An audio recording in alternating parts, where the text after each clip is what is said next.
Hello,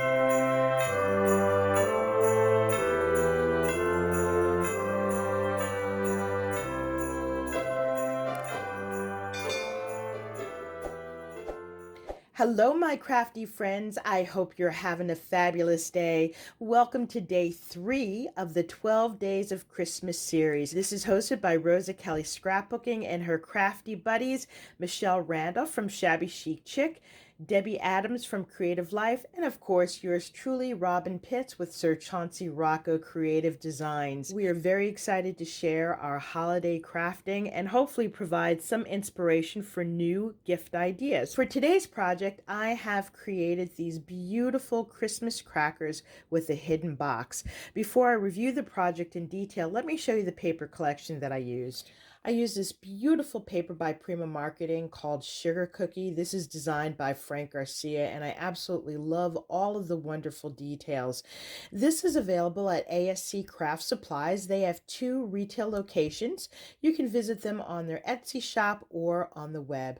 Also, feel free to use my coupon code ROBYN10, all in capital letters, to receive a 10% discount upon checkout. And if you spend $75 or more, you will receive free shipping.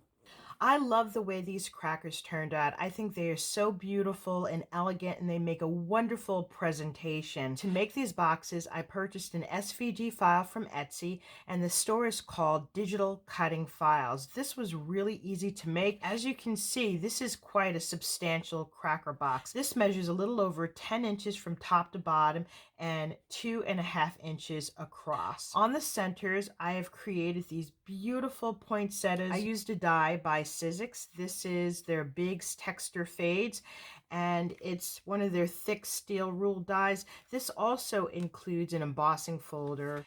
This is the first cracker box, and the base is cut on this pretty pink cardstock. And here's a better look of the designs of the paper. The center box, I have used this rose gold matte. I've used this thin pink ribbon to close the top and the bottom. And look at this beautiful poinsettia. I love all of the variated details. In the center, I have this huge textured pearl. I have another tiny poinsettia here on the side, and we've got this foam flower and then more floral sprays. In the back, I have a piece of the ephemera chipboard from Prima. So if you look on the top here, there's a little handle that I've created. So let me open this. So when the recipient gets this, all they have to do is pull on the string and the box will come out just like so. I don't have anything in this box yet except for crinkled paper, but let me show you the size of this box. This is a nice size box. And when you're finished, this box just fits right back in. Just like so. And then we can tie it up.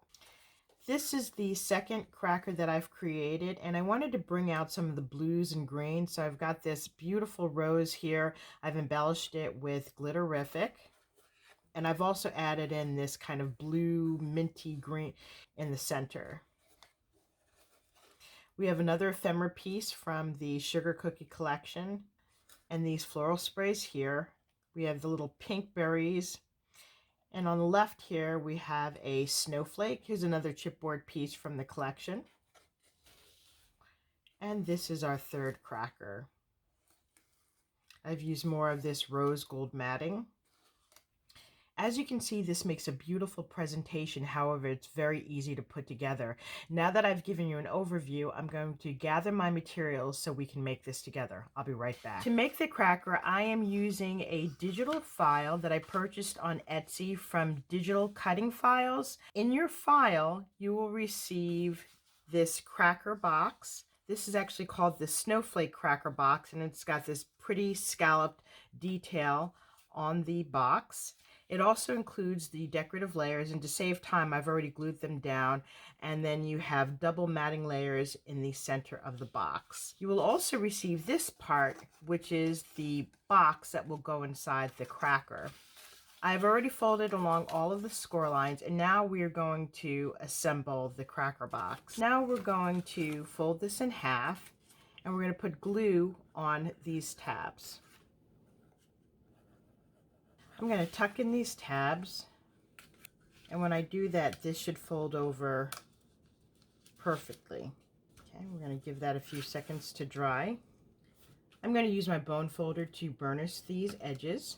And now we have our cracker box. So let's put this aside.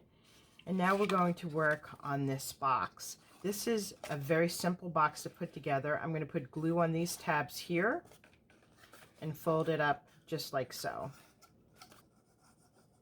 And fold along the score lines here, and we're just making a simple box. Now to create the box, I did use a 110-pound cardstock. Because this is going to be pulled in and out of the cracker box, I wanted to make sure that I had a sturdy inner box.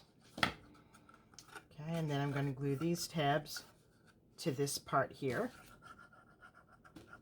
And then we're going to glue this last tab down.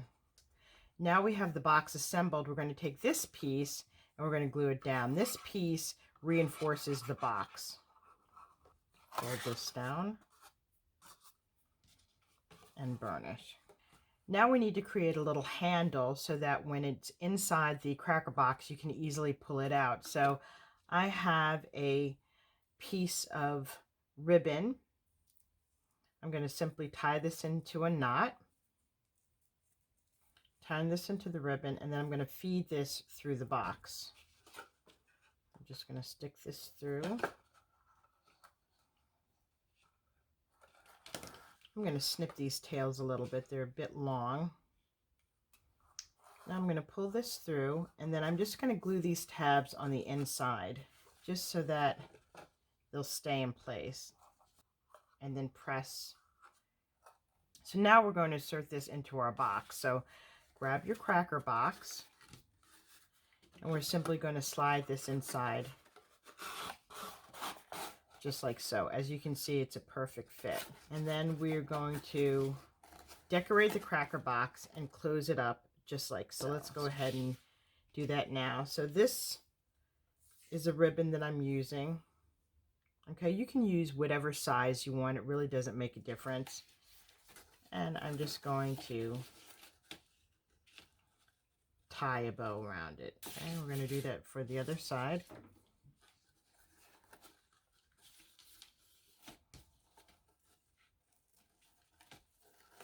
Now we have our assembled cracker and we have our hidden box inside. And as you can see, this string is long enough so that when someone gets it, they know that they'd have to pull on this string in order to get what's inside the box. Now the fun part, decoration. I'm going to decorate this offline, and then I will be back with the final reveal. These are my completed Christmas crackers, and I love the way they turned out.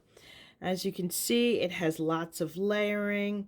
I love the way this poinsettia turned out. I think it's so pretty, and it's just very shabby chic. I think these are a beautiful presentation, not only for Christmas, but also for any time throughout the year. This concludes my review of my Christmas cracker with hidden box. Hopefully I've inspired you with new and creative ideas. If you like this video, please take a moment to give me a thumbs up, leave a comment, and please don't forget to subscribe. Please be sure to join me tomorrow for day 4 of the 12 Days of Christmas series. Thank you so much for watching, and I look forward to seeing you soon. Bye for now. Happy crafting and Merry Christmas.